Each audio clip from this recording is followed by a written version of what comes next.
Board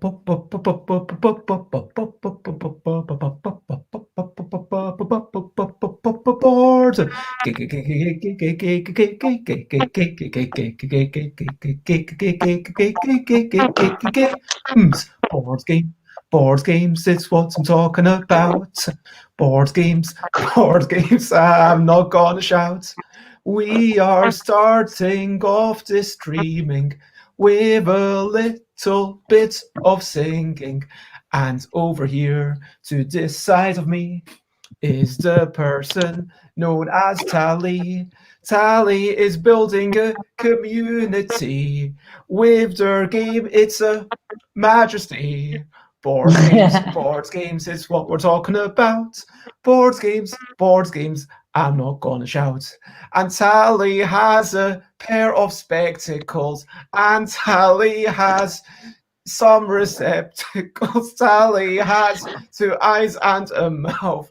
This is not very informative. Board games is what we're talking about. Board games, I'm not going to shout. And hello, Sates. It is lovely to see you. And you're the queen of rhymes. My God, you know many words. That's arguably true.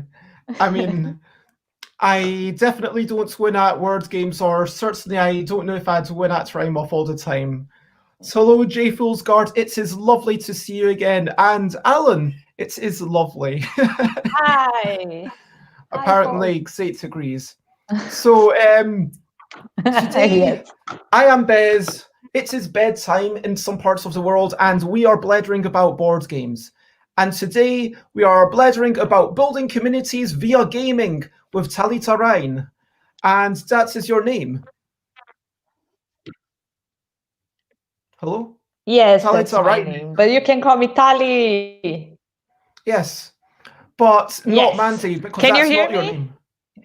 Sometimes there's a bit of a lag, I think. Anyway, so as always, we're going to start off with a brilliant thing. What's a little thing which is brilliant? And hello, Alex. You are brilliant. But what is also brilliant is summer. Yeah!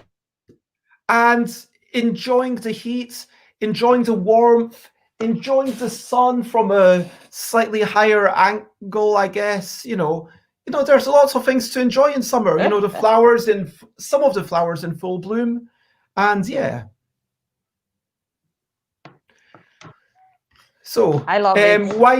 Why do you like summer? Let's hear some good things about summer. What can we enjoy about it?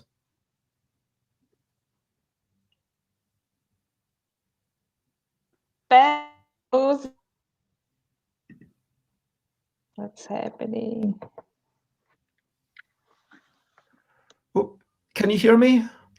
I don't know if... I cannot hear you anymore. There seems to be a bit of a lag. We've got some technical issues, unfortunately. But why is summer amazing? Why is summer brilliant? It is like kind of cutting, and I just hear like small phrases. Let's try. And now I think it's working. I think the connection's a bit, yeah. I think so too. And I can hear you, but it sounds like Tally can't hear me so well. Maybe the upload speed is not so great. That's very unfortunate. But let's move on from summer. Let's just agree that summer is brilliant. And let's move to recent highlights. Recent highlights, such as games. What have we liked? Let's hear their names. It doesn't really work, does it? I kind of need to work on that song a little bit more. So, recent highlights. I'm going to talk about... I'm going to just share a bunch of photos. I don't know if I should share all the scavenger hunt pictures now that I've put them up. I have enjoyed so many things. I already talked about all these pictures that you can see on my Twitter, and it was so much fun doing that with Xate. And then we had a travel. Oh my gosh. Well, that travel itself wasn't a highlight. But then, being in this brand new environment and seeing some sheep. And yeah, sheep. It's all about the sheep, apparently, in this part of the world. And yeah, sheep. I mean, just seeing sheep and seeing moss around everywhere. This is not something that I would get the luxury to see in London. Just wonderful things. And did you make the photos with your phone or with a camera? Oh, with my phone. Yeah, because some of them are very good. Like the light, like this one by the water was very beautiful. Oh, it's just such amazing lights here. It's just amazing. Yes. And this you kind of get to see the top view from up there. Let me check how much you can see. Yeah, you can see a good bit from there. This is the stuff that I'm getting to see. And so, oh yeah, here's some things that I ate. So I ate the blackberries, which we all know. I saw these berries and I was like, yeah, are these good? Are they not? And I ended up having 6 of them. And I haven't had any stomach aches. So, I guess and you're safe. Alive. Yeah. And then I ate some normal human food also. Yeah, we also played Triple with my mum and dad. And it is an incredibly luck-based game. And yeah, it was good fun. It was a nice way to sit down together and pass some time. Nice. And what were your highlights, Talita? My weekend was very crazy. I had a roller coaster of emotions. I started my weekend getting stung by a wasp in the throat and went to the hospital. And I was thinking I was not going to be able to do my Dogo Dash session on Shopapalooza. But I end up doing this. It was good that I got well really soon. I was very surprised. And on Shopapalooza, I was like, sadly, none of the sign-up players appeared. But then I got to play with you and pray, and it was really fun. We had a lot of fun. It was funny, and I learned many words. I think someday I will be able to play with you, and get at least close 26. to your points. 26 is where it's like, that's a respectable score.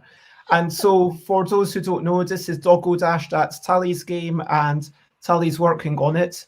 And yeah, this is, yeah, it's crazy times. I mean, I could scarcely believe it.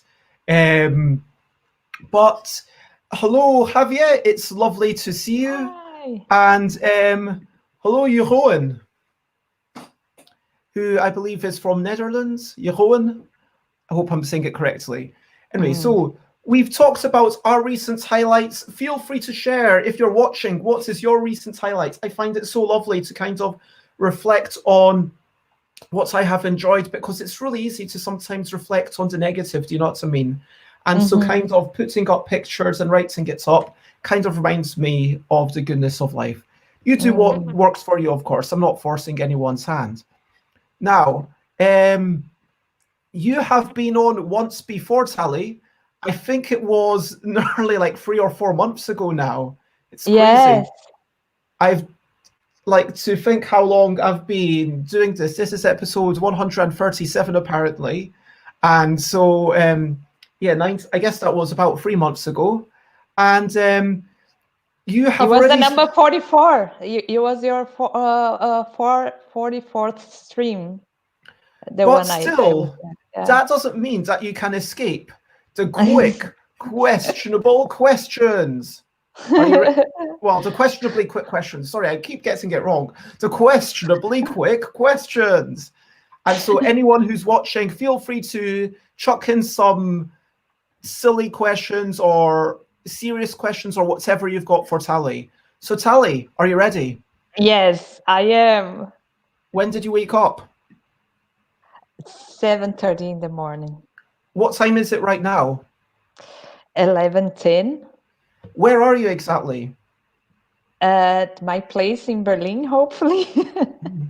I mean, when you say hopefully, are you getting worried that this is all a dream?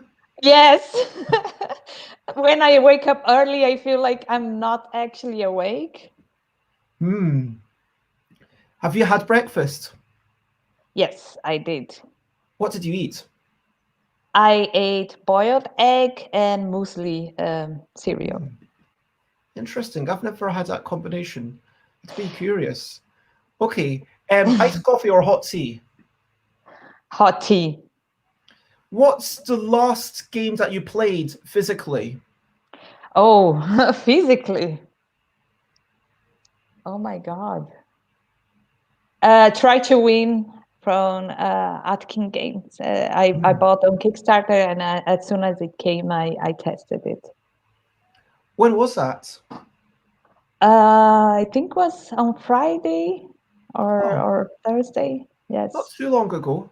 No, but it was like very quickly, and I think I have to play with more people. Like I will have to wait until I can meet friends Now, the again. follow-up question is, what were you eating or drinking whilst playing Try to Win?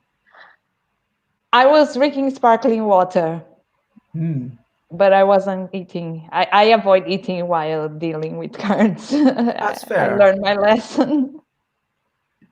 Javier asks, what's your favorite dog breed? Wow. I would say that I like stray dogs, like street dogs that don't have like a breed, because most of my dogs were like that. But I really love the Dachshund, this small dog with like a very long body. It's a very cute dog. So Xates asks, what's your favorite berserk? But What's a berserk? it's a neighborhood, like a area, Okay. and it's where I live, Neukölln. Okay. What's your most played real game this year? I think they mean as in with real cards or a board. Most played is Dogo Dash. And I think we could all see that coming. What would you say is number 2? Okay, number 2. I played. I played on tabletop. Would it actually count as a real game? Because Let's say no.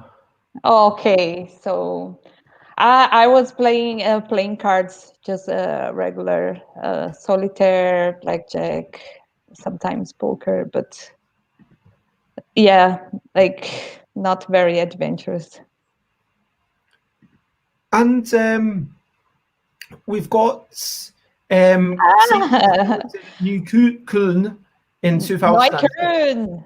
Neukölln. Yes, exactly. Neukölln.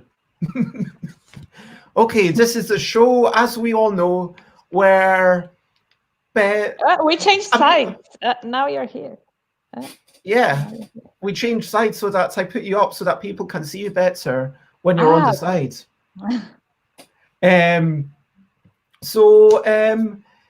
Yeah, that brings us to the end of the questionably quick questions. And to finish up, can you tell us about a typical day in as much or as little detail as you would like?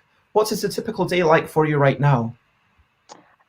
Wake up and get breakfast, and then I start working, and then I have lunch, and then I stop working around 4, and then I start doing stuff for Dogo Dash or going on Twitter, on the internet, and then in the evening play some video games or play the board game with my partner. Like depends on the mood.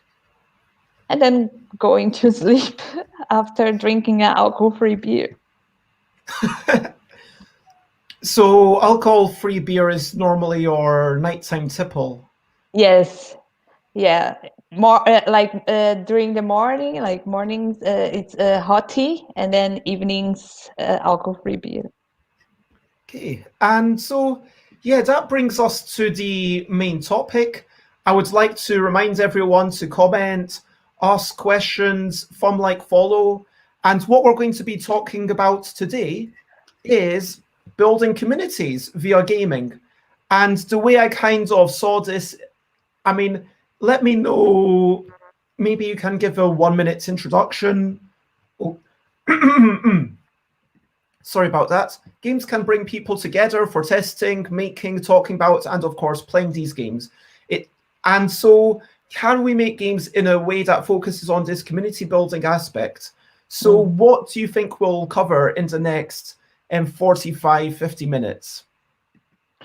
Well, I think that making games, like when you start making games, it's already a step into a community because the game designers are like very connected and asking questions and learning from each other. So it's like not only playing games connects people, also making games. And I think going through that, which type of games, like I feel that Dogo Dash and also L has this thing of people creating games with your game. It's amazing, and it's also a way of building a community. And I think we are going to go through this, our experiences and the people we met, and of course we both, because I met you through the community. Yes, So absolutely. it's amazing, and I'm very blessed because I feel like I'm in a very safe bubble in board gaming because I see what happens in the real world, and people can be really mean, and I had some bad experiences as well. But then when you have the strength of the community, people, they're there, they're helping you, they're giving good advice, they're helping you like advertise your game, or helping you to improve your game, to give you like the information you need, because they believe in the community itself, and in the designers itself themselves, and it's like part of the whole I don't know, I think it's a whole system, and our system is like making games and playing games and connecting with people, and making amazing friends in this process. Yeah, and I mean, right now it's like, okay, we're here because of board games, and we're all chatting because of board games because it's this common thread. But then you start talking about alcohol-free beer, and other people start talking about beer, and yeah, like you talked about making games together, and yeah, it's about we've had making games, about the style of games that you make, about accessibility, and about having your peers.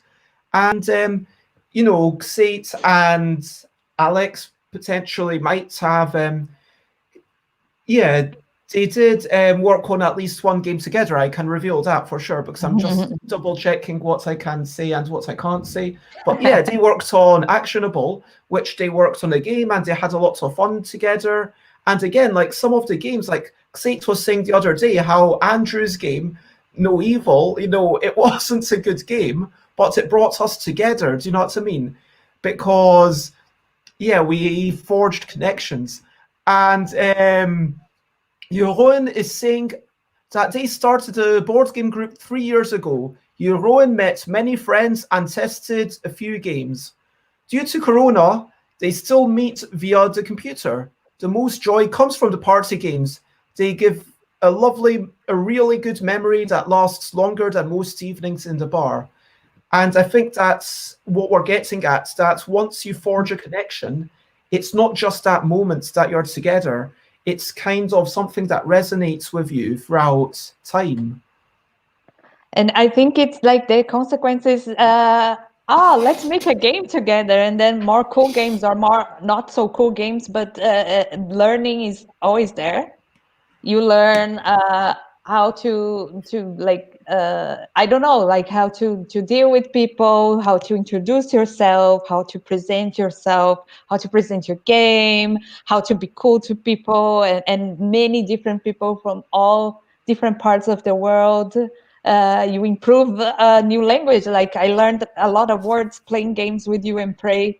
that I never heard in my life since Brazil. I'm a Brazilian living in Germany, playing a game in English. It was a very nice experience, for example. And of course, I met many people in Brazil that are making games as a way of working on representation. I met a group of Black game designers. They are doing mostly board games, and they are making games to show like Black characters and telling the story of important characters in Brazil, in Brazilian history, like because all these Black people were completely erased from history, and they are bringing it back through games. And I met these people, and I'm so happy that it happened because I'm learning, and I'm also meeting awesome people and playing great games. And this happened because of Gen Con, which is it was online this year. And if it didn't happen online, I wouldn't have the chance because I wouldn't go to Gen Con myself because I don't have the budget, and I don't think they had as well. So it would be a lost connection, I would say, or maybe it would take longer. So there are the good parts of this international internet. I don't know, like this, everyone is online now because of Corona, and I think people are meeting more online and getting out of their bubbles and talking to people out of their comfort zone and meeting very cool people. Yeah, I mean, this whole notion of, yeah, we are able to meet up even online, and that's amazing. And Alex says they're brilliant. They provide a social activity, bring people together. There's a simple framework. You don't have to rely on conversation, and you've at least got one shared interest. So, yeah, that's it. And yeah, it is kind of having these rules in place can make us feel like, okay, I know what I'm doing. Because even for myself, sometimes when it's, okay, you're in this role, okay, this is what we're doing. Okay, my role is to get people together for this game. And okay, I know the rules. Because social rules are incredibly difficult to navigate. By contrast, a game's rules are, they're taught to you explicitly. You don't have to learn them for yourself. You can read them in an instruction sheet. And so this can really help to bring people together. I think let's take a step back and let's, what is a community? I mean, like when we say via gaming, we're talking about via board gaming. We're not meaning so much via like World of Warcraft, although that can absolutely build communities, and I don't want to denigrate that. And you could have games that build communities like Ingress. But what is a community? Is there a size beyond which it is no longer a community? Is there a minimum? Is there a maximum size for it to be a true community? In my opinion, a community is a group of people, so it's more than an individual. It can be two people, a small community. Like it starts like that. The way that I started in game design was totally through the community. I went to a game jam, which is organized by a small indie developers and people that are interested in gaming. And they got together to make games, which is something they like, but without this pressure of having to make a game because it's work or something like that. No, you just sit and make games for fun. And I had never had this experience before. And it was great. I met people that are my close friends now. I had just moved to Berlin, and I didn't know many people in that city at the time. So it was a way of connecting to people. So I was already thinking, we'll meet people that love games like I do. But I could never think to make a game. For me, making a game was something very difficult and far away from my reality. I was not able to make a game in my head. And then I met people and they say, no, of course you are. You have a brain. You are a person. you can make a game, like just sit Yeah, and absolutely. And and it's that start. level of support that makes it a really strong community. And I Exactly. just want to say hello, Eric. It's lovely to see you. I'm going to get to your question in a wee bit. Um, we'll go through the definition, then quickly try to work out the good, the bad, and then really get into the tips and nail down everything in about 5 minutes or so. But it is lovely to see you, Eric, and I hope you're doing Hi. well. Um, I want to, yeah. Johan says a community is a group that's interested in a common thing. We've got more than two, up to however many. So, like three, I think Johan is saying it's got to be three. I'm going to, sure, let's agree with that, but I'm going to say that it's not just a, when you talk about building communities, right? It's not just about getting people to get, you can have good communities and bad communities, not just about what the community is trying to do. Like obviously okay, like some communities are actively spreading disharmony, for example, and that's not the kind of community that we want to build. But at the same time, even if there's a community that's got a good aim, some of them might have weak connections.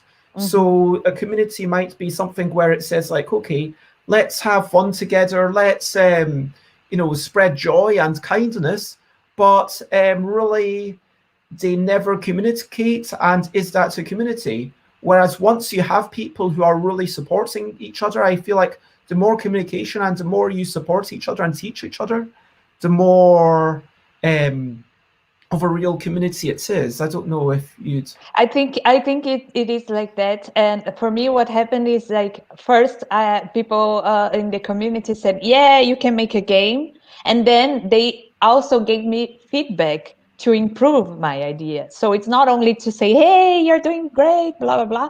No, it's also supporting you in the matter like, this is very confusing, this could be better, this should be done like that, I don't understand what you mean with this, like saying the negative things as well, but in a productive way, in a way that you're improving what you're doing. So it's also, the game is not only from this designer itself, it's from all the inputs that they have from the community as well. So what I believe is that a community is a group that is there to strengthen their interest or their ideas. Either they are good or bad, but it's like just to make it like a stronger thing, like a game development, a game developer, designer community is there to help other game designers, and the result is games, making games. And yeah, there are communities that are built for people that are like insecure about, I don't know, their hair, and to teach them how to deal with their hair and to cut their own hair, or to do stuff with their hair, or make some colors. Like there are many different communities, and that's the thing, we can be part of many different communities, but of course we are going to stay longer and we are going to be closer to the ones that are like main interests. Like for me, I'm way closer to the gaming community now than I am with community, I don't know, of social media, or freelancers, or I don't know, things that are related to what I do as work. I think I'm more in the passion direction now. I mean, should there be a leader in a community? I mean, it feels like I like I feel like communities can go either way.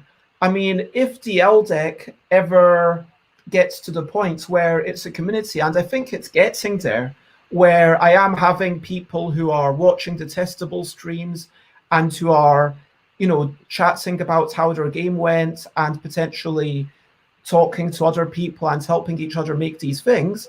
I guess I am like the leader, even though I hate the notion of, but I don't see hierarchy working in community. I think it's more like an organizer, like someone that is responsible of making these people be together at one time in one place, it's like putting people together. It's not a leader to say like, you are going to do as I say. It's more like, let's do this together, and let's meet and play the game, or let's sit and have ideas for gameplay for the LDEC, and then we sit and see all the ideas together. It's not like it's kind of a leadership, but it's more in the organizatory way than the empowered hierarchist way. I mean, in a way, like, power is like a really thing. Like, J. Foolsguard uses the word host, which I absolutely love. Yes. I mean, we've got disagreements, whatever, but I think that the thing about, you talk about power hierarchy. I mean, ideally, the politician, the person who's leading the country, whether it's Boris Johnson or Trump or whoever, in an ideal situation, wouldn't be doing it because they want to have the power of the people. They would be doing it because it's like, hey, I'm kind of taking on the responsibility of, this is what I think is good for you. And it's not always the way that things happen. I'm not going to say that, but, you know, it's like, in a way, this is kind of like a community. And yes, we can say we are parts of the British community, or we are part of the global community of humankind. But I'm going to say that let's talk about games that foster strong connections, because that's ultimately what it's about. Yeah. And places where, now, I don't think we need to talk about this very long. It's obviously good for people to be part of communities. It strengthens you. It's healthy for the body and for the spirit. Anything that you want to say quickly? Yeah, I love it. I met amazing people, and I learned, and I'm learning. I am learning each day a lot. And yesterday I had a great conversation with a friend that looked at my sell sheet and the material I have for Dogo, for example, and gave like very sincere feedback. And this is something like, it's priceless, and it's all out of love. You know, it's not something that they are making just to say, I know better than you. No, it's like, I'm open to learn and to receive this, and to get this is it's amazing. So the pro is totally this, like, to have people supporting you and not feeling alone by yourself, and like, oh my God, am I capable of doing this? Yeah, and kind of having someone there, and yeah, sometimes someone else doing the work of getting people together can be good. I mean, like, arguably, like, for tonight when I do the 8 p.m. stream, I kind of need to say, okay, let's do this. And if I didn't, I mean, I hope that people are having fun normally on a Tuesday at 8 p.m. and, like, say it mentions, hey, how about this game? And I'm like, okay, great, that seems good. And then we playing the robot game together. But can commit and J Fool's Guard, yes, yeah. Anyway, can it be bad? Pitfalls. Can communities ever be bad? I'm going to say that as long as communities, before I talked about weak connections within a community and strong connections for a community, communities can, once they get together, they can be empowered to do anything. So a community could be then empowered to, I think we talked about spreading malice potentially. And so if there is a wrong goal, then communities can actually be bad. And in the same way that any individual is empowered to be good or bad, I think that communities can be good or bad. But being part, and if you are joining, for example, a cult, you know, that is a community. But if you join somewhere where they, you know, sorry, I don't want to get too far into this. Fine. Yeah, if you join a cult and then you're going to suddenly have, oh man, I don't want to get too far into this. I've heard some really, really horrible stories. Basically, you know, I hope people have been seriously abused and, you know, gotten into terrible situations in their life because they have put so much faith into the rules and the organization of this community.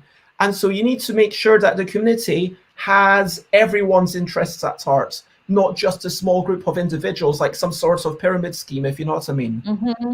Yes, it's totally like you have to see if you're also being heard, because being part of the community is not only listening, it's also to be heard. And if no one is listening to what you're saying or not giving any input, so maybe it's not a good community. Maybe it's a bad community. Now, Javier says, some people might not be leaders, like for Tuesdays at 8 p.m. I'm not a leader in the sense of dictating what we must do or play or anything else, but I don't know, there is a little bit of dictating. I am kind of saying, okay, this is what we're doing. We're playing this robot game, and hey, I know Xate and Andrew Dennison, you might not enjoy the word game, but I know that Prey really likes word games, and there's a very quick word game, and I know Muckhole. Sure. So you're being kind of democratic, so it's dictator based. I think that it would be dictator if you say, no, everyone is only playing my games when I want, with the people I want, and none else. Like, and I don't think you're doing this. You're being pretty flexible. I mean, so we go to tips, which is, I think we've covered quite a lot of ground. And this brings me back to the comment from Eric, who says, hi, Eric, and I'm sorry that it took me so long to read this out. Nice to see the two of you together, and it's nice to see your smiling Facebook face on the comment section. In your mind, how can we make games that focus on the social relationship building? Or do you think all games do this? I mean, I think the second question is easier, so can we start there? Yeah, sure. Do you think all games do this?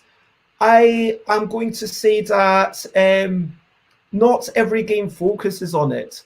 Yeah. All games have the potential to bring people together. Like if I'm playing, let's say, Mickle on my own, or what's a solo game?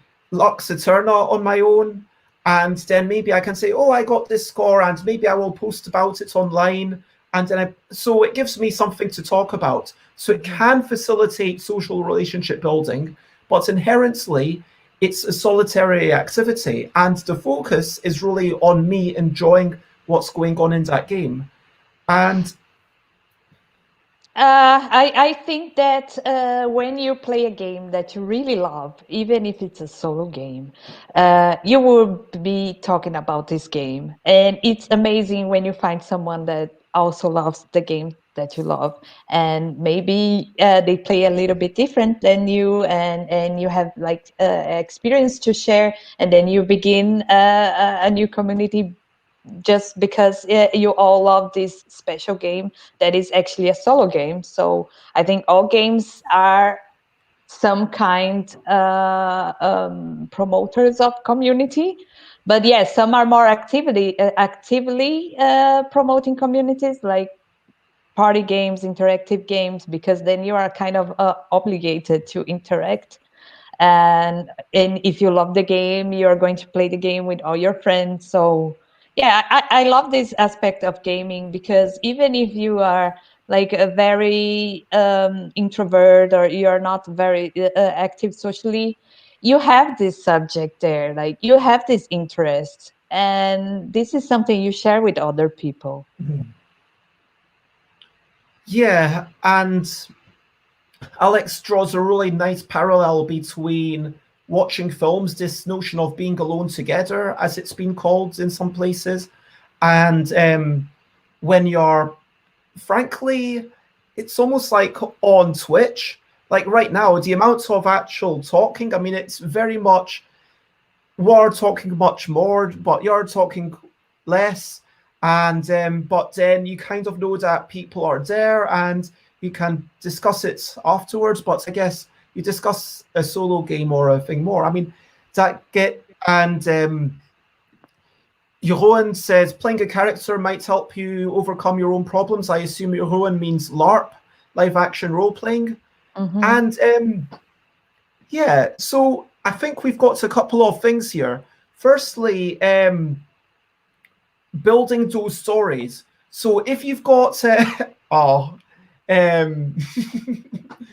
I like this. Hey, do you remember that one time on Twitch where we were watching that thing together and it's like I have the story of Alan Outzen one day getting like 31 points in Micro Muckle, and still to me like 31 points is oh my gosh. Okay, yeah, let's say no more about that one. It's up on yeah. Okay.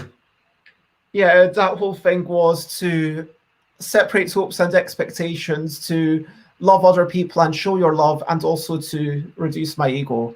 And yeah, anyway, so doing things well, if you've got a solo game, can you actually generate stories? Can you generate stories where I say, hey, I managed to achieve this? Where it's like, hey, I managed to get this many points. I did this brilliant thing. Or, hey, in this game, these things happened. Because if you can generate stories, then those things are things that you can share with people. There are many layers of discussions you can have about games. You can discuss the experience of playing. You can discuss the rules, the visuals. I don't know, like there are many aspects that you can consider while talking to someone about a game. The designer, like I played many games from Bass, and or I don't know, Talita made her first game. Let's see what's coming next. And there are many layers that you can go through, and there are people that are more interested in the technical parts. There are people that are more interested in the art part. But the conversations are there, and they are important and relevant, and they connect people, even if they are going to be connected to say your game is bad. Like everyone sits together and say, yeah, we hate this game. Yeah. Or sometimes even just saying, yeah, oh my gosh, yeah, this game literally cannot work, or oh my gosh, this game is so hard. We're struggling and we've played this 20 times and we still haven't managed to win. And is this game even possible? I think Jeroen is saying that they wouldn't want to play solo games because they want the second player to help with the rules. I'm not sure what you're getting at. Alex says, I'm currently participating in a community solitaire game design contest. Although the play is alone, you're still interacting with someone else through their design. You also get a chance to share your experience through playtesting, feedback, and so forth. And so, this talks about contests and making sure that in those contests, people have a chance to play each other's things. I think that's super important. And going back to Eric's questions, because I know that we're darting back and forwards. You see,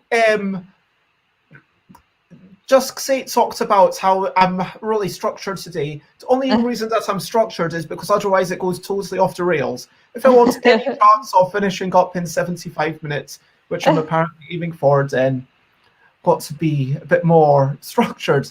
Anyway, how can we, so we've decided that all games have the potential to do this because you can share stories, but how can we make games that do it even better? Because certainly we have some games that I'm going to call out. Sorry, it's a brilliant game, don't get me wrong. Bonanza, okay? Bonanza is a genius game. So it's got a couple of really nice mechanisms. Firstly, you've got a stack of cards in your hand and you can never change the order. That's a really nice element. That's it directly influenced couple.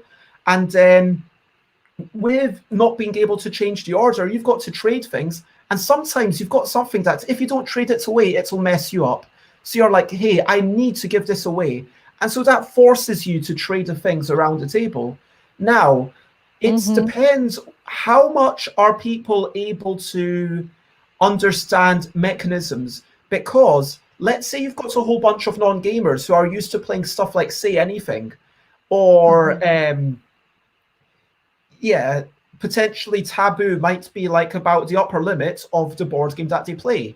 Now, if you want to bring out Bonanza, because there are rules about the trading, and yes, trading is inherently social and it does help to build a community, but I'm going to posit that because of the amount of, because of the amount of focus on the mechanics, it can detract, and people then don't have enough brain space left to really interact with the players around the table in a social way, if you know what I mean. Yeah, I think that the community building part of game making is actually in the activity itself, and then afterwards, like when you finish playing, because I see many co-op games that are amazing, but you are so focusing on making the game work that you're not actually like talking to the person and asking, how are you doing, and are you fine, and but after you want to play again with these people, and of course you're going to have the let's exchange numbers, or let's meet again online, or let's talk again. And I think this is the part, like we can make cool games that they are played by more than one people, and they have this interests together, and they meet together to play, and then they tell their friends, and then we start playing as two people, and then four people, and then we are a group of six, and then we have to come up with another game that affords the amount of players that we have around us now. And Javier, yeah, that's it. You need to check with the people before starting the game to see if that's something that would appeal to them. And, Yes. I just remembered it's from about 10 years ago. I was a bit less experienced with regards to teaching games to people. I hadn't made anything like I've made several things today. But it's like, okay, we've played Taboo together, we've played Say Anything, would you be up for this game? And I think this is about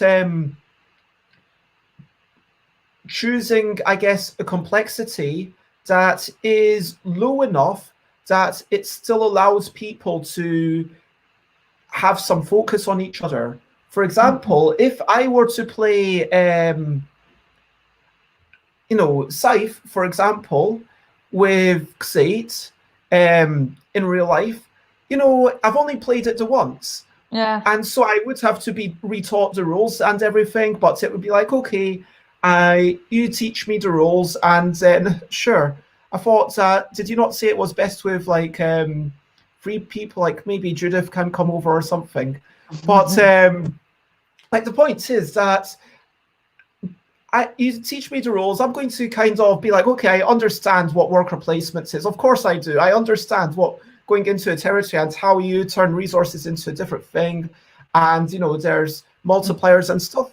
Okay, for someone who's not really into games, they're going to be so overwhelmed that it's just going to be struggling to learn the game itself, let alone being able to enjoy the time with other people. But for us, it's like, okay, we can understand the game, we will play the game and enjoy it, and still we will potentially have some time to smack talk and say, haha, Xate, I'm going in and I'm taking all your resources or whatever. Yes.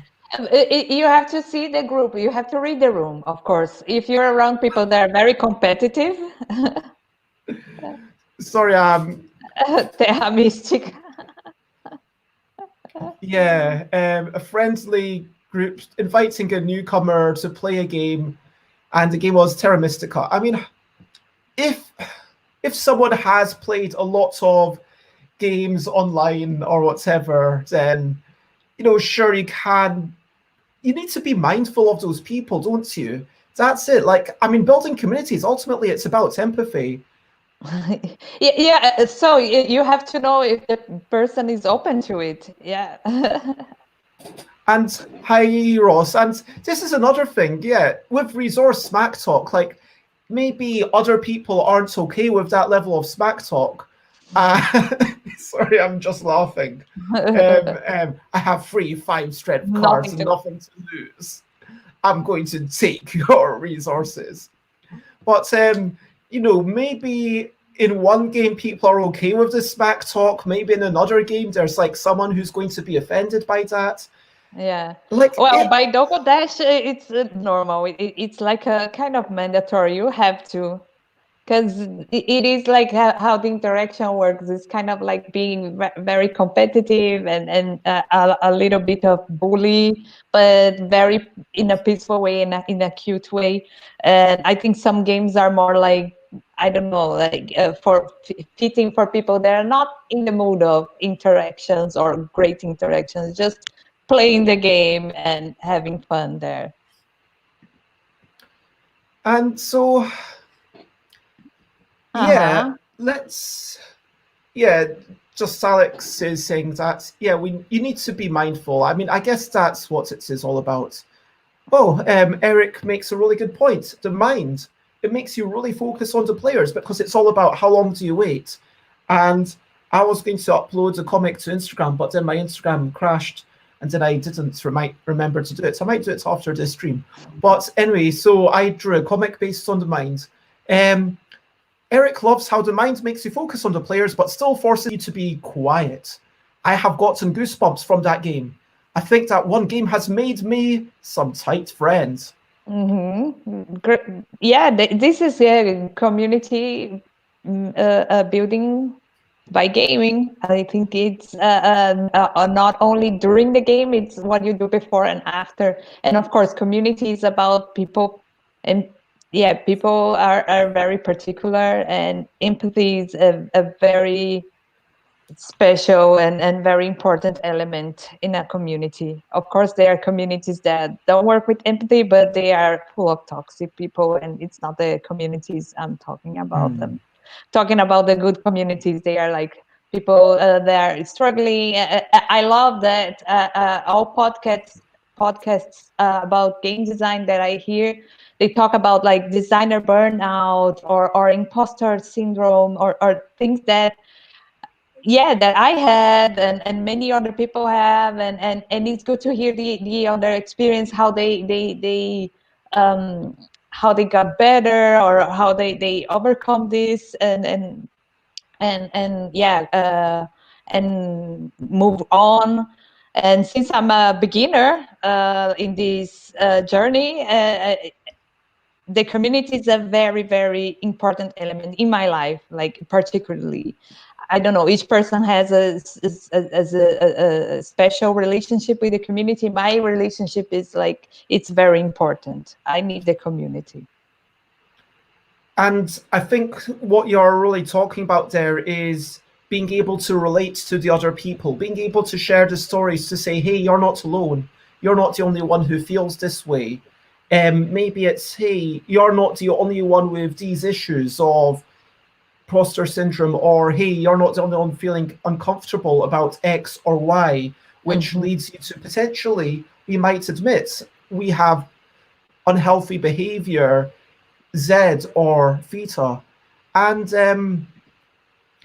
the other thing you touched upon is representation and accessibility, which is obviously a really big thing. Because if you want to make your community open to many people, obviously you need to make sure that you represent people, like not just white cis men, but also all sorts of people in your that are potentially in your community.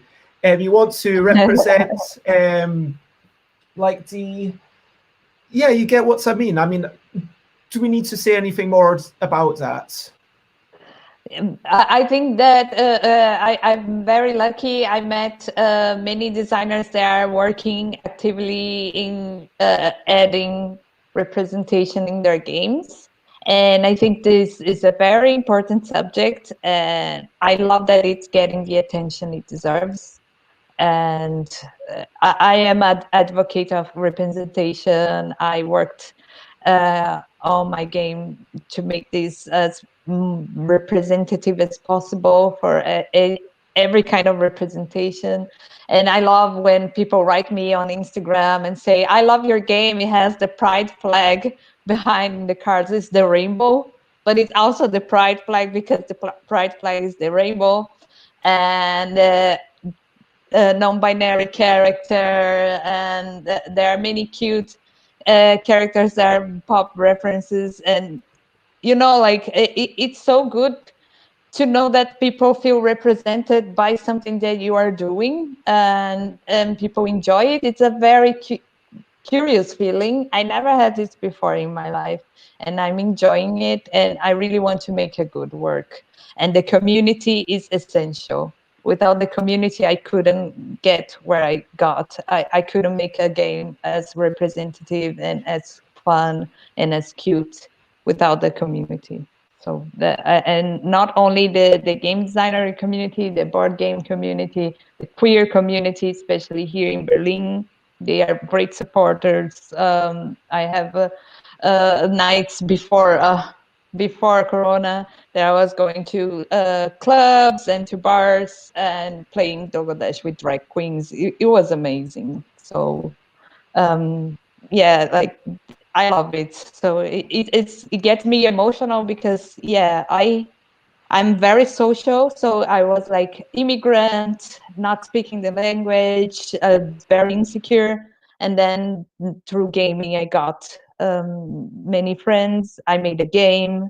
I made a small community, and I'm part of something bigger with gamers and designers from the whole world. It's unbelievable. I cannot hear you, Bess. Yeah. I think that, yeah, it's some really powerful stuff, and you've got to help get everybody. And when they are testing your game, even if I think it's about making sure that people are heard, that people are representative, and communities are really about forging those connections and building empathy. That's my biggest takeaway. That's what I'm coming away with. Um, on the slightly more practical side, getting back towards games, I would like to, before we finish up today, talk about player count, trading, and complexity. So, player count, firstly, you talked about, okay, you start off with 3 players and you go up. And, Bonanza is actually a really good shout for this, because Bonanza, it has nice 2-player rules, which, sure, it doesn't use the trading, but it uses the basic, okay, this is how we make the bean farm. It's almost like a completely different game that is kind of similar. Because you can't make a 2-player trading game, it just doesn't work. So you basically make it a completely different game that has a little bit of the spirit in there. But then once you get your 4th player, you can be like, okay, we're still playing this. Once you get your 5th player, okay, we're still playing this. And it can build up with you. And so arguably, maybe a game that has a larger player counts range is better at allowing people to be more inclusive.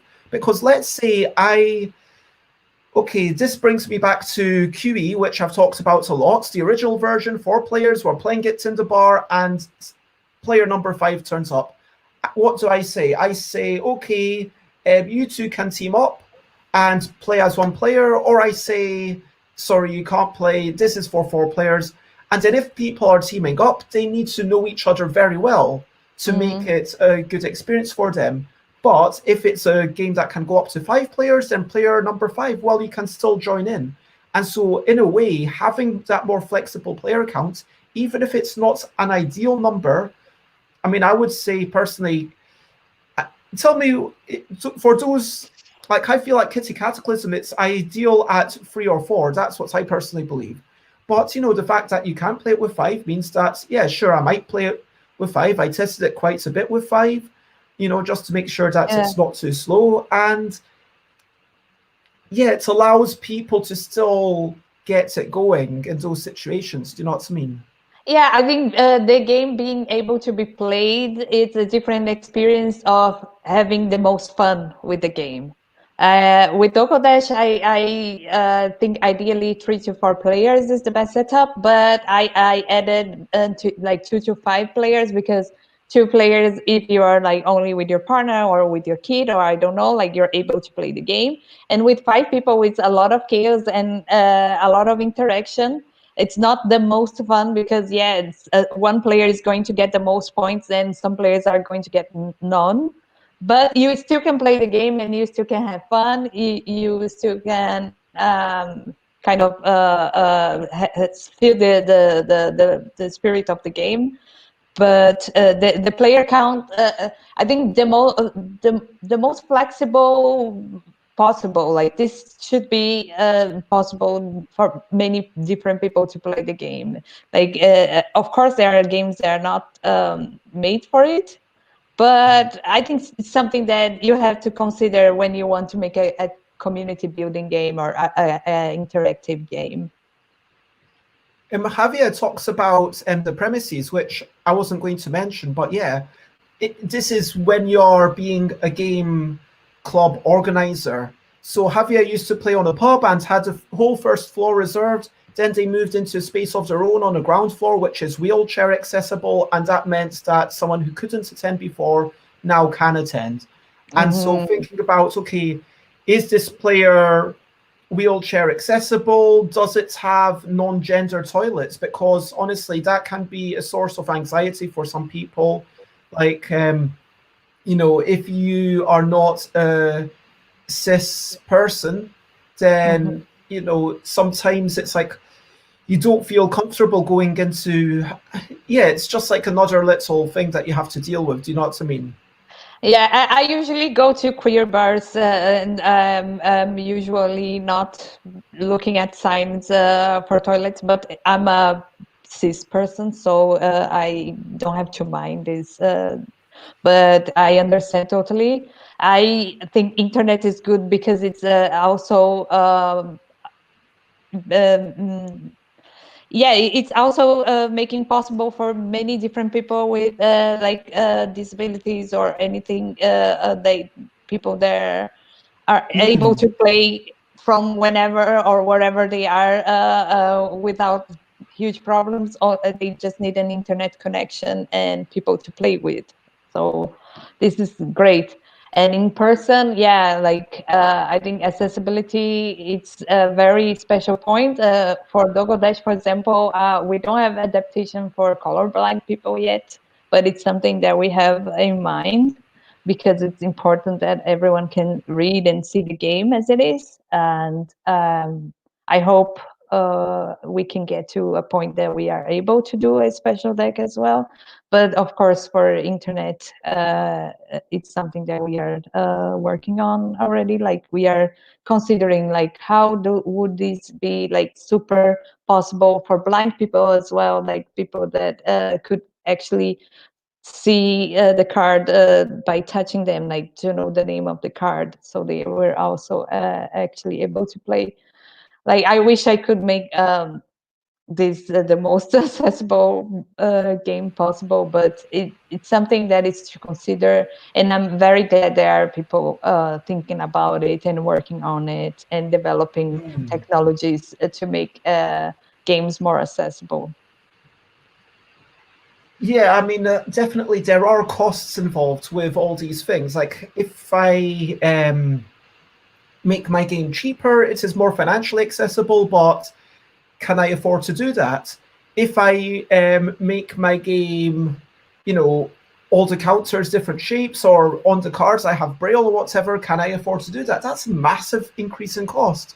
And so, I think that this is definitely you've got to do as much as you can, ultimately, thinking about what are my limits, what are the limits on my finances, on my time, and what can I do? I mean, it doesn't mean that if you go to a place where it has gender toilets, then you're a bad person. I'm not saying that. I'm saying that if you go to a place and you don't even consider it, you don't even look at it, maybe you should be thinking about these things.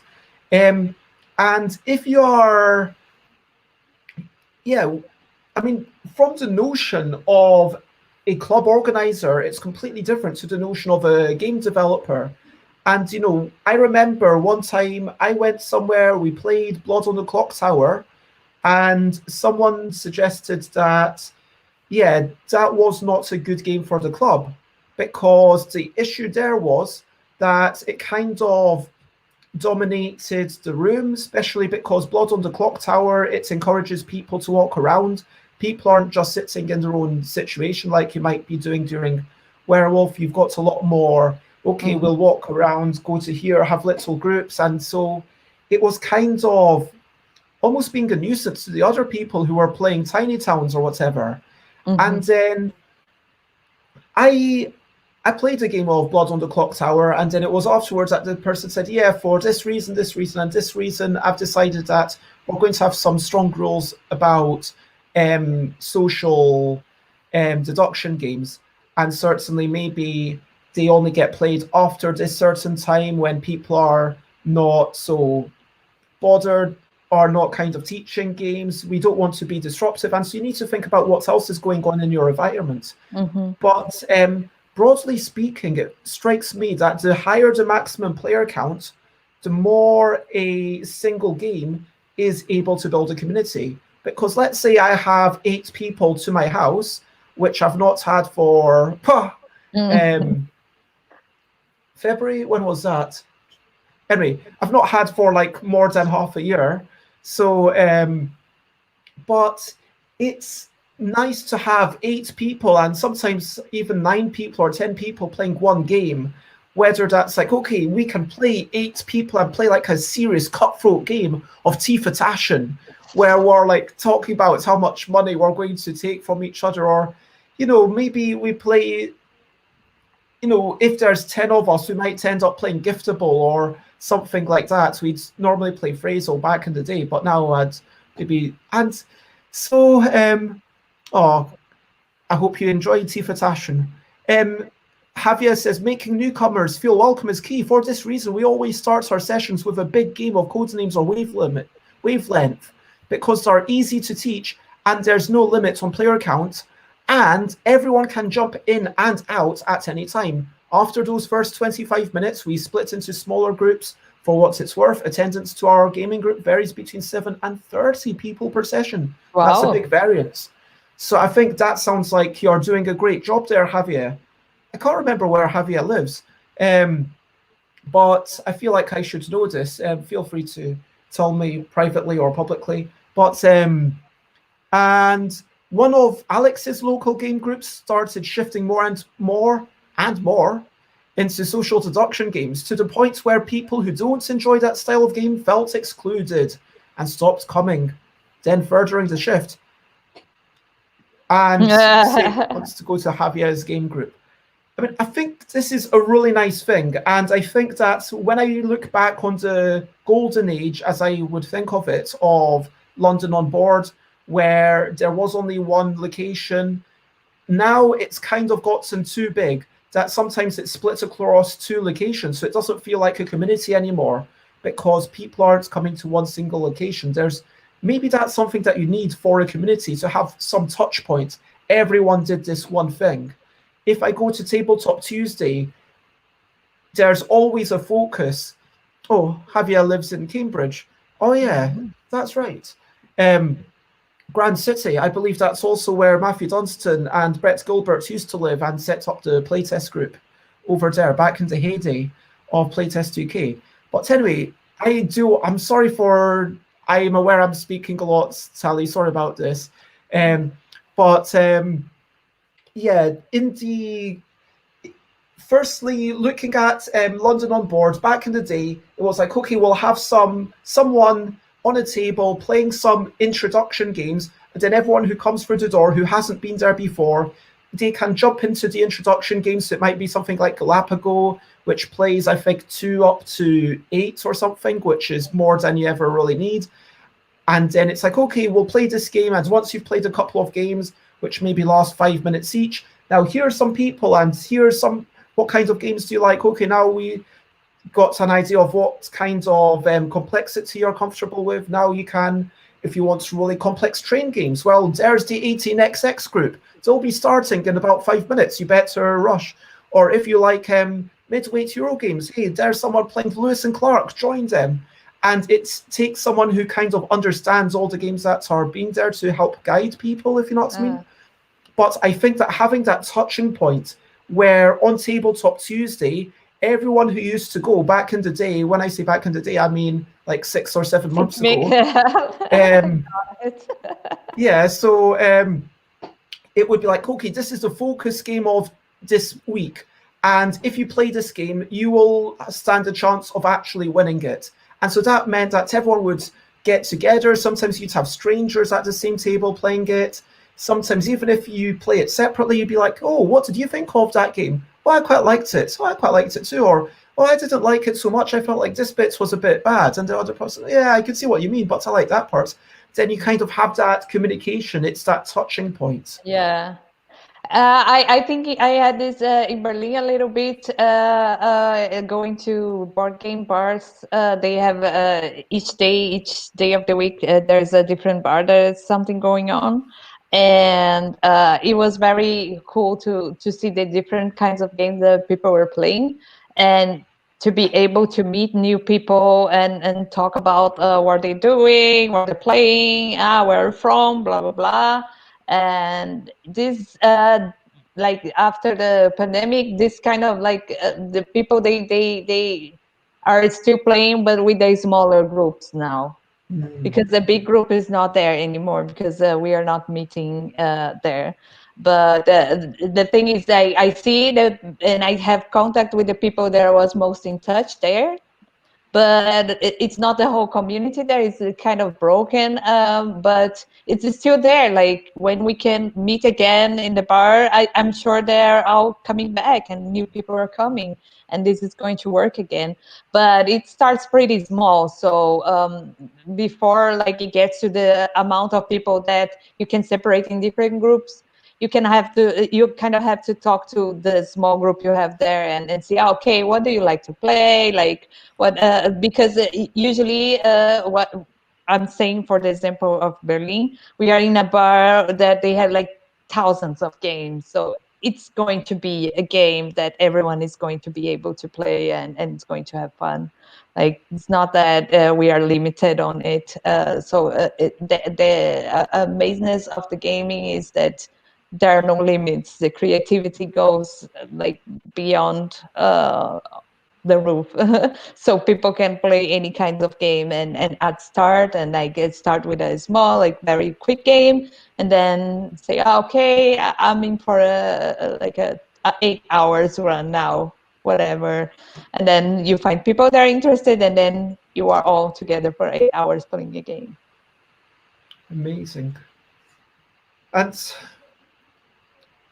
like, do you, let's try to wrap up, but the final thing I wanted to get into was trading, complexity, and just generally, do you think there's any attributes of a game that lend themselves to building communities? I don't know. I'm not super experienced in making games, so I'm going to talk as a gamer, like as someone who plays. I like co-op games, like the games that are actually working, like everyone against the board or against a boss. I like this kind of game because you have to communicate with your partners there, like a lot more than in a competition game. You kind of like not wanting people to know what you have, but in co-op games you're open and you're like, yeah, this is what I have and this is my strategy, and then we build this. Of course there are going to be a lot of conflicts because the strategy is something that is not unique. Each person has a different kind of strategy, but it connects people and bring them together. Trading games as well. I think trading games are like I played Istanbul with some friends a while ago, back in the day, and it was really fun. How I was feeling helped, although I wasn't, because I end up not winning. But anyway, the feeling of connection and doing stuff and say, hey, yeah, maybe you can go here, and then I go there, and then we can meet somewhere in the middle.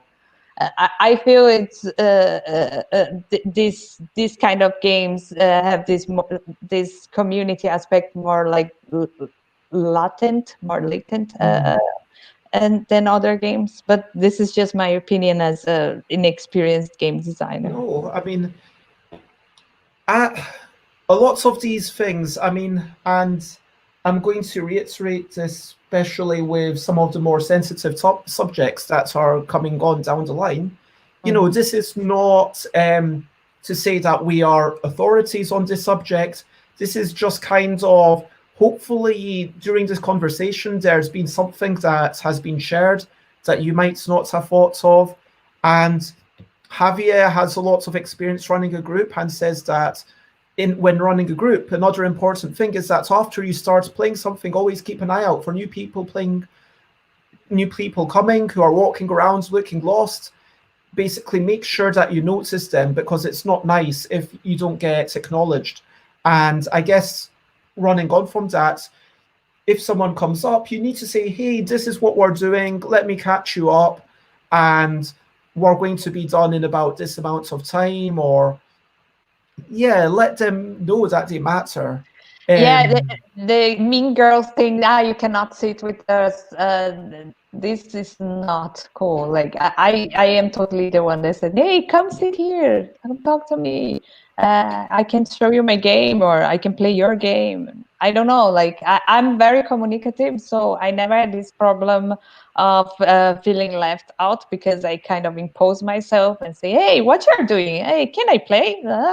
But when I see people around that are curious and like kind of shy and like wanting to say something but not like actually doing, I try to respectfully, of course, because I don't want to be like the intruder saying, hey, why don't you say anything? I just ask like, hey, how are you? Do you want to play with us? There's a seat here. And even if the game cannot afford like one more player, sometimes I just share like, let's play together, and I can explain you the rules, and we play as one player, and then you play the next one. Be open. I'm the older sister, so I'm kind of used to like teaching and giving my place to my siblings. So I think it's kind of part of myself. And I mean, that could be an entirely separate conversation about the obligations and how to run a good game group, because that's not something that we've talked about at all. And by the way, Javier, please check your email. I sent you an email last night. But yeah, we've talked about cooperation, that we are working together through a common goal. We've talked about trading, which trading also has temporary alliances, which is lovely.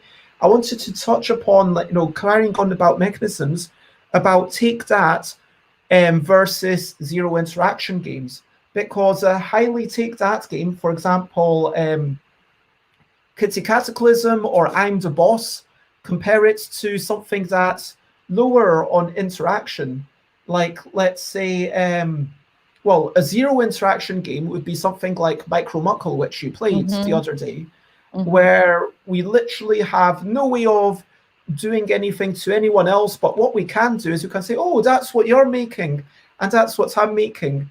And so would you say that one is necessarily better than the other at creating communities, or is it just about matching the game to the people?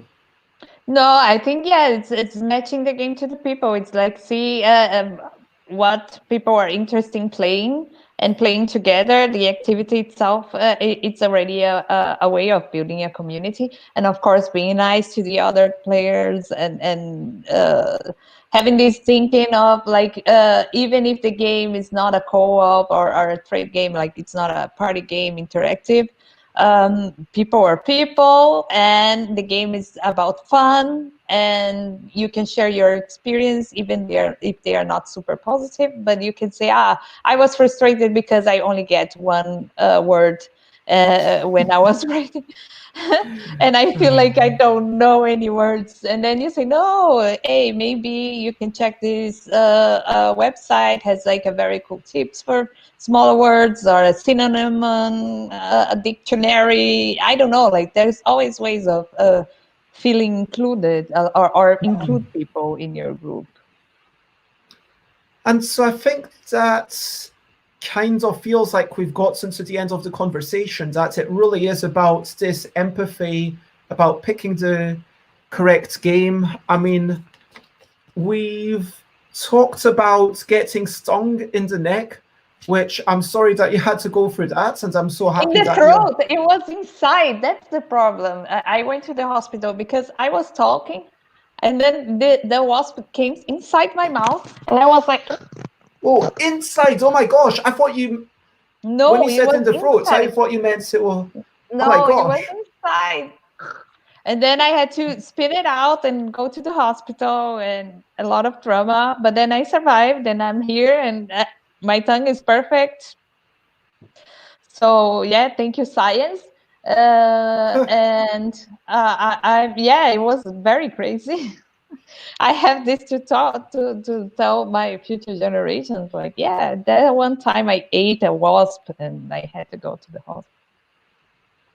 I'm still reeling from this information. Yeah, the people that saw it were like also like very scared, like what's going to happen? Oh my god! And then I wrote them, I'm okay. The wasp is dead and I'm alive. I win, and yeah, and they say, oh okay, but it's incredible. It was a very unforgettable scene. I still have the feeling in my guts here, in my throat. Anyway. But I am very happy that you're still around, and I'm yeah, oh my fine. gosh. Not today. Straight to the hospital. Oh, Yes. nice. Wasp. So we've had a chat about recent highlights. We chatted about Dogo Dash and Shelfapalooza. We chatted about the colours that did Prey Anxate Our Lovely People, and landscapes and sheep are cool. And we talked about the making games, the style of the game, the accessibility, getting together with your peers, about learning together, about what working out. Okay, hey, how about this strategy? It's all about the connections. It's Black history, about representation, about having all the inputs, about cults, about dictatorships, about party games, about stories, about focusing on people, about how many players can you have in your player count. It's about trading, about accessibility and representation, about the focal points, about cooperation, and about temporary alliances. And about back in the day, 6 months ago, when people used to play together in the same bar. That is something we definitely talked about. So, is there anything else that you would like to say as we wrap up? Thank you very much, Pat. It's always amazing talking to you, and I learned a lot from your experience and from what you're talking, from your games as well. I love playing with you. Please let me know when we can play again together. I unfortunately cannot this evening, but next week I will put in my calendar already, and then we can play whatever game. I'm open to any kinds of games. And for people that are interested in the game I'm making, it's Dogo Dash. I'm working on making more videos that are explaining the gameplay because, as the amazing community pointed me, I'm not explaining a lot about how people play the game. So I'm going to work on it. And thank you very much, everyone there. It's going to be in October, hopefully. I'm working on making all the material for a Kickstarter on time. So what I'm doing now is pretty much working on explaining how to play the game so people can know what I'm talking about. And it's a very cute game. And so, yes, I would like to say thank you to everyone who's been watching. Thank you to Alan, Alex, Sate, Jay Foolsguard, Heroin, and oh, hello, Dylan. Thank you for joining us. And yeah, Javier, I kind of look at the list in Twitch. Wait, Eric also jumped in on Facebook. Sorry, Eric, if you're still watching. Sorry for almost forgetting you. But yeah, thank you everyone for watching. Thank you for all the input. And most importantly, thank you to Sally. Thank you, Bess. Oh, thank you. And yeah, it is lovely to hear that. Yes, exactly. Word. Now, as we recap, if you want to find me, I'm stuffbybez.com, stuffbybez.bigcartel.com to buy my stuff, twitter.com/stuffbybez is where I'm most communicative, instagram.com/stuffbybez, pictures of games I made, games I'm playing, or pretty things around in the world, twitch.tv/stuffbybez for the streaming, facebook.com/thingsbybez is a thing, and stuffbybez@gmail.com is my email address. Now, how can people find you, Tally? On Twitter, Dogo Dash, and Instagram, Dogo Dash, and on the web, dogodash.com. Dogo with only one G because it's not my mother tongue, so that's how I spell Dogo. Dogo. And if you're on YouTube or Facebook, then you should be able to see that in the comments. If you're on Twitch, I am pasting that there. And so, and I'm always around Bess. We are playing games. We are talking a lot. I'm loving it. I love to meet you guys. Thank you very much for everything. And now it is the final section where we turn it over to you, where we share hopes and ambitions and what you're looking forward to. We maybe have a think, or I might have a sing to introduce this section of hopes and ambitions. Looking forward to hopes and ambitions is over to you for this final section. So basically, what are we looking forward to after this show, later today, tomorrow, whatever? I am actually looking forward to playing this Hello Robot thing that Sate has told us about. And there will be real robots because apparently Emily Shaw has Alexa, which I think counts as robots, and we're trying to get the robots to say things. And then we're going to playtest a brand new game that I've invented called Nano Muckle, which instead of 16 cards, it's only 12 cards. Oh my God. Ambitious. Well, I mean, it feels like it might be a little bit more complicated than Micro Muckle because you need to multiply by 3 for one of the lines. But I'm going to solo test it a couple of times. I mean, maybe I don't know. Maybe it should even be fewer. I don't know. But yeah, and so that'll be tonight. I'm looking forward to. Aquaslu says Pickle Muckle is just one card. But yeah, what else am I looking forward to? I'm looking forward to I'm going to have like a break and like spend some time with parents and like maybe a bit more time walking around. I'm going to hope and ambition is that the sandpapering the railings doesn't take too long. That's a thing that I've been tasked with, which isn't the most fun, but apparently it has to be done. And I'm not going to go into it, but yeah, I'm also hoping to get things a bit more set up. And so tell me, everyone, if you would like to share, there's no obligation, but what are you looking forward to? Yeah, whether it's personal projects or whatever, let us know. What are you looking forward to, Tally? I'm looking forward to rhyming like you do, Bess. I cannot think about words that rhyme. I cannot be a rapper, and this is one ambition. I would love to. Or a poet. I don't know. I cannot rhyme. You know, it's interesting you should just use German. Almost everything rhymes. Or you can use verbs. For example, if you like rhyming, and maybe you like running, maybe you like cooking, and maybe you like eating, you know, then it's kind of rhyming anyway. Yeah, like Deutsch sprechen. Meine Zunge wird brechen. I don't know. Hello, Jess. Lovely Jess. And Alex is looking forward to a lovely walk into sunshine. Alan's looking forward to sending out an invoice shortly. Yay, And cha-ching. yeah, go Tally. And you're making a good impression.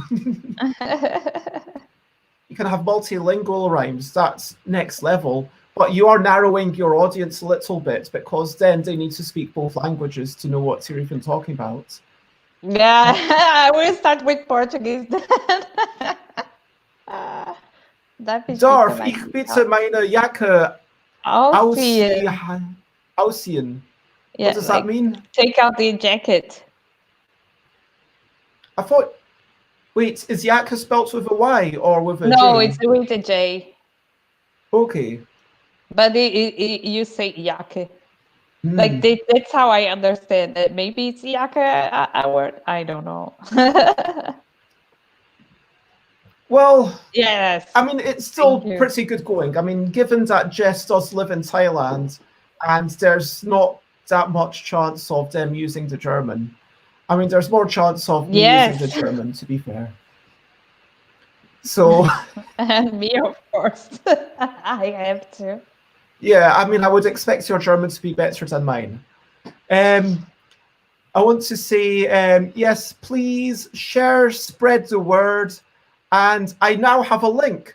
Andrew January told me that what I need to do is have, for my next streams, you can look at my link, which so here, you can see here, stuffbybez.com/streams, and then you press enter, and then it redirects to the Google Calendar of Bez streams, which you can see that tomorrow we're talking about safety in board games with Lolvi, and now I've started having like little descriptions in them. Oh, I've almost forgot tonight. We're playing, oh no, I can't change it from here. I need to change it from my other calendar, but I should change that to say the actual names of the games. I'm going to set that up just after this stream.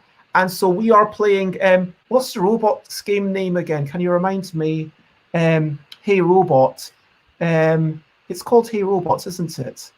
I think so. Oh yeah, there we go. See you all tonight for Hey Robots, a game dedicated to Alan Alton.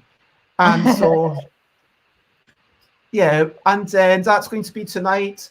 And then slightly before 9, we'll start Nano Muckle, Safety and Board Games tomorrow, Social Media Marketing with Dina, Inventing Games with Danny Goodisman. We'll see how that goes. Love and Business with Emily Shaw. We're talking about working with your partner. And then there will be something on 20th. Basically, there's something every day at 10 a.m. And we'll talk about the legality and ethics of online gaming with Mark Harris on next Tuesday. And that is, so yeah, that's kind of a big topic. We'll see how that goes. But yeah, tonight is just going to be hopefully the start of a relaunch of the whole Tuesday tabletop, Tip-Top Tuesdays. That's what it's called. Tip-Top Tabletop Tuesdays. And so, yeah. Tip-Top Tabletop Tuesday. Tip-Top Tabletop Tuesdays. At 8 p.m. UK time, which is 9 p.m. in France, which is also, I think, 9 p.m. in Germany. Right? Yes. Which I think is 10 p.m. in Finland. And I don't know what time that is. And it's 8 p.m. in Nigeria. And, you know, it's, I think, 7 a.m. in New Zealand. And Alan will be there with the bot team. And do you have anything left to say before we... Thank you very much and bye-bye. Bye-bye. This is a goodbye song. Bye-bye. Bye-bye. Thank you for watching along. Bye-bye. Bye-bye. This is the end of the show. Bye-bye. Bye-bye. And now it's time to go. Bye. Bye. Bye. Bye. This is the goodbye song. Bye-bye. Bye-bye. Thank you for watching along. Bye-bye. Bye-bye. This is the end of the show. Bye, bye, bye, bye.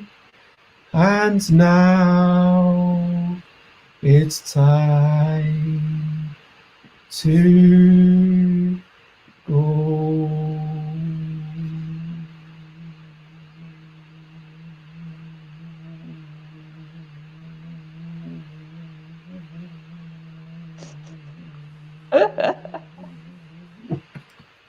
Bye bye.